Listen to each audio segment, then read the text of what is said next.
Alright, guys. Alright, you know about this old Metro Geo I got? It's a '94 Metro Geo with 233,040 miles on it. And I've got a new hobby, and I've got a bunch of hobbies, but this one's kind of interesting to me. I've gotten into what's called hypermiling, and for some people, it's actually a lifestyle. But anyway, this little Geo, I'm really impressed. You know, it's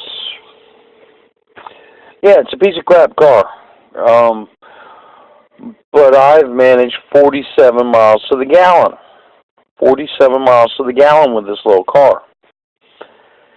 And so I've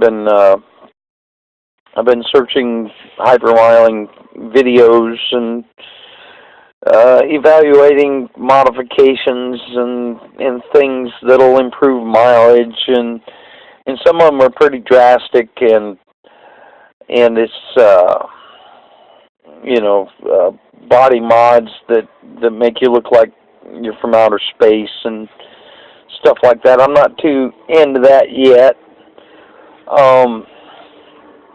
But one of the reasons I wanted to shoot this video was to show you the power of a proper service manual. Okay, this is an actual GM ST370-94 service manual for Geo Metro. Okay, this book is what the GM technicians used at the Chevrolet or Geo dealership to service these cars. Okay, now this information was generated before this car became available for sale. Okay, and the whole idea with this information was for GM to be able to service these cars in the most efficient way possible, so that they did not lose too much money on warranty repairs. Okay, so a proper GM manual for your GM car will help you in the long run. Okay, I worked in a Chevrolet dealership for about 4 years, and it is absolutely amazing the information that is in these books if you know where to look. I highly recommend. I got this one off eBay.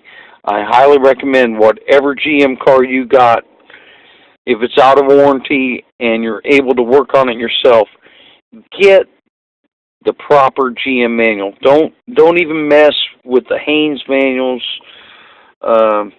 Don't mess with the there's several companies out there that make them. But anyway, so back to the hypermiling. I'm not big on the body modifications yet. I firmly believe there are two things. There are two things that affect the longevity and efficiency and economy of your vehicle. Okay. Number one is religiously following the service recommendations in the owner's manual. And then number two is driving style. Okay, driving style. I mean, once you've got the vehicle properly maintained, the biggest effect on your fuel mileage, the biggest effect on tire longevity, the biggest effect on brakes, etc., etc., etc., is driving style. Okay? Well, it turns out that this hypermiling is the same way. Okay? Driving style affects the mileage. Okay? And hypermilers, what their deal is, okay, you've got a car that's rated at, this car, I think, originally was rated at 45 miles to the gallon. And my phone is melting in my hand from text messages. And I can tell you exactly who it is, but there's no reason to.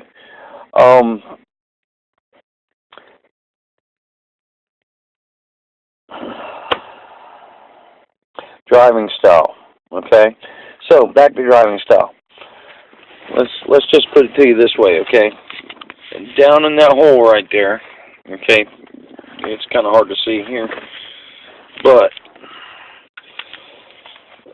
there are 3 pedals. You got a throttle, a brake, and the clutch. And then you've got the steering wheel, okay? Those are the tools that you use to operate the car. Just put dollar signs on. Just put dollar signs on the pedals. Put dollar signs on the steering wheel. The harder you push those pedals, the more it's going to cost you. Okay? The harder you yank on that steering wheel, the more it's going to cost you. Alright? The brakes on that old blue Chevy truck of mine have got over 180,000 miles on them. And they're still not needing replacing. Okay? So anyway, once you've got the vehicle maintained, you need to start adjusting your driving style. Okay? And one of the deals with this hypermiling that I've found is,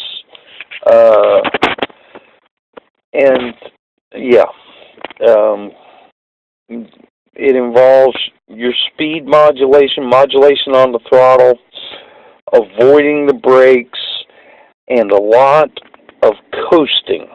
Okay? And when you're coasting, you don't need the engine. Okay? So towards that end, you need the ability to turn off the engine. Okay? You don't want to reach for the key in most cars because that'll lock the steering wheel. Okay? So, back to my manual. Okay? These 3 pages right here. This page, that page, and that page. Okay? This is 6E2A1-5 back to 6E2A1-3 is the wiring schematic for the engine control module. Now, I'm bad, I work on race cars and I drive trucks and I cut wires and I splice wires and whatever it takes to get something to function, that's part of my job. But when it comes to my own personal vehicles, I do not like cutting and splicing wires unless it's something very specific that I want to do. Okay? And so before I started, I needed to figure out a way to disable the engine, to turn the engine off, to stop the fuel flow while I'm coasting without locking the steering wheel. And that's where these schematics came in. And it turns out, okay, that this wire right here, this is the ignition for the ECM. Okay, this particular wire comes through the fuel injection relay, and it goes. Let's see. Anyway, so through looking at the schematic, I determined this fuse right here. Okay, that fuse, the IG fuse. All right, that's ignition. That IG fuse is a good place to wire a switch in series with the fuse. Okay, so I'm going to pull that fuse out of the fuse block and then make a couple of extensions up into the fuse block. I'm not going to cut any original wires. I'm going to use a couple of spade connectors and plug them right into where the fuse went. Okay, one side will simply be a wire that goes to the fuse, and then the other side will actually have a switch in series that will go from where the fuse used to live to the fuse. And this is going to be my little switch right here. I've already installed it. It's kind of hard to see. There. No, there it is. That guy right, they're right there. Alright, that's going to be my ignition kill switch. And it's right next to the shifter per se. Shifter's right there. So as soon as I put the shifter in neutral, I can reach up and turn the ignition off. Okay? I don't have to touch the key. The steering stays unlocked. The steering on this car is manual. There's no power steering in this car.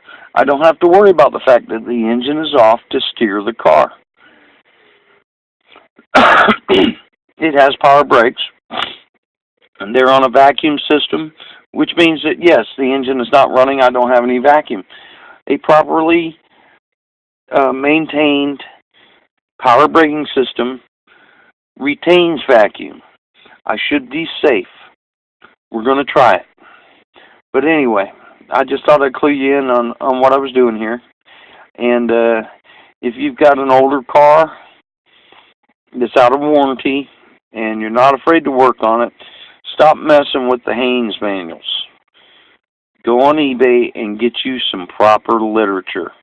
You're looking for the stuff that the factory technicians used when the car was still in warranty. Okay? And we'll talk to you later. Bye.